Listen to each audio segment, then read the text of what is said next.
గుడిగంట గొంతెత్తి పాడేది, గోదారి పారేది, గుడిగంట గొంతెత్తి పాడేది, ధాన్యం పండేది, ధర్మం బతికేది, ముత్తైదు గుంటల్లే ముద్దొచ్చే సూర్యుడు పొద్దున్నే పొడిచేది ఆ దేవి దయవల్లే. చల్లని మా తల్లి అమ్మోరు, ఆ తల్లి చలవేనమ్మ మా ఊరు.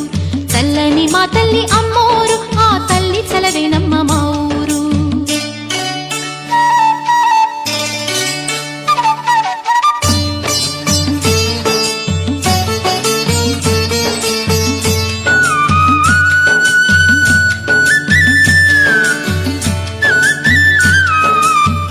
రంగవల్లి ముంగిలి కందం, రావి చెట్టు రచ్చకు అందం, పట్టు చీర పాపటి బొట్టు, కొత్త పెళ్లి కూతురి కందం, నడిసొచ్చే